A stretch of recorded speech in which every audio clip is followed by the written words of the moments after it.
Good evening, it's Facebook Love. I hope you're having a good day. It sure got chilly again. I took a beautiful walk along the lakeshore today, which was fairly empty because it was so cold and windy.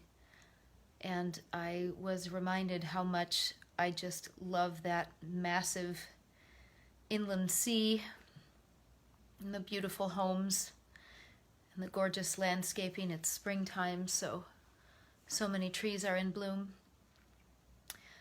So I love that, and I got some work done today, and that's good. I'm struggling with how to feel about the pandemic. It really struck me the last few days that when all this began, this coming home and staying here to protect each other, at first it was like, oh, we're going to be home for 2 weeks, and then, oh, it's a month, and now it's 2 months, and it could be longer before any of us feel really safe. Not only am I listening to the scientists, but I've been continuing to receive accounts from friends or friends of friends who have actually had COVID-19 and what their health journey has been like, and how truly we don't know what we're dealing with right now. We can't say who catches it or when. We continue to find new symptoms that affect us. The blood clots, the strokes, healthy people without pre-existing conditions, doctors, nurses, firefighters, grocery store clerks, truck drivers, bus drivers, all of us just out and about. So I'm feeling out of control, and I'm struggling with it. So I thought about a writer who really helps me feel close to the earth and calmer, because that's what calms me, is remembering that I'm part of a great big world. And then I found a piece of hers which actually contains some anger and some out of controlness, which is how I feel. So this is a piece by Barbara Kingsolver. Most of us know her more as a novelist, but she's also a poet. This is a piece called "Remember the Moon Survives." Remember the moon survives, draws herself out crescent thin, a curved woman.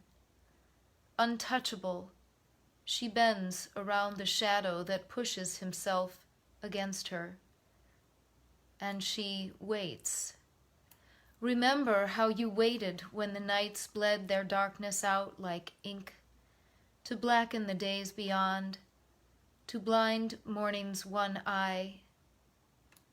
This is how you learn to draw your life out like the moon, curled like a fetus around the shadow, curled in your bed, the little hopeful flowers of your knees pressed against the wall.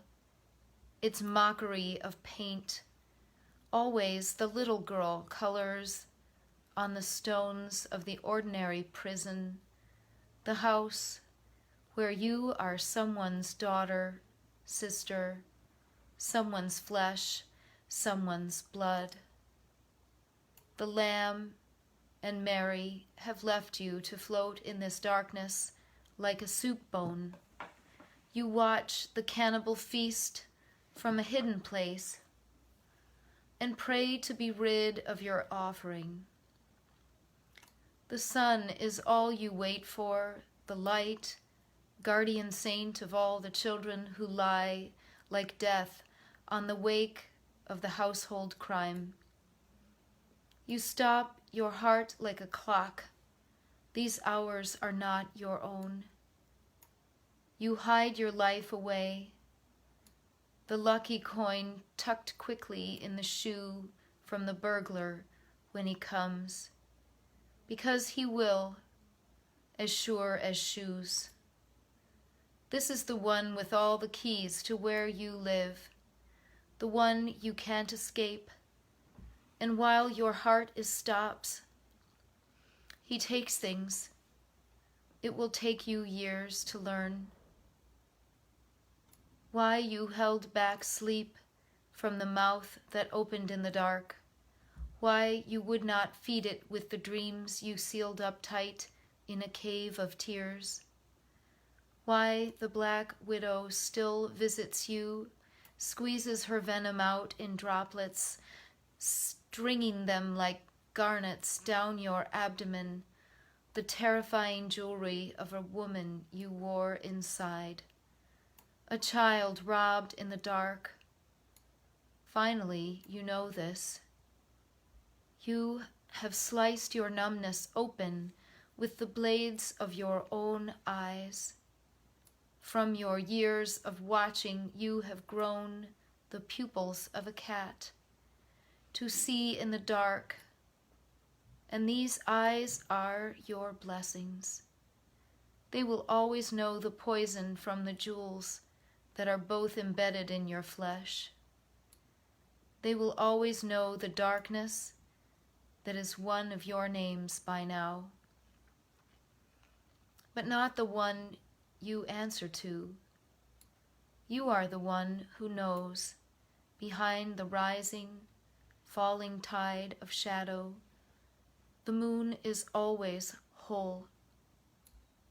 You take in silver through your eyes and hammer it as taut as poems in steel into the fine, bright crescent of your life, the sickle, the fetus, the surviving moon.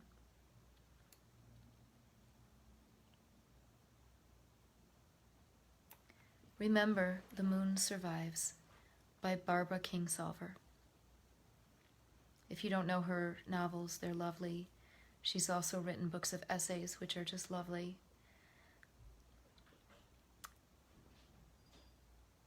Yeah, I'm struggling with feeling a little out of control, like it doesn't matter what I do, even though I know it does, but I'm struggling with that feeling of helplessness. So, there's still beauty. This is Facebook Love. I'll see you tomorrow. Bye-bye.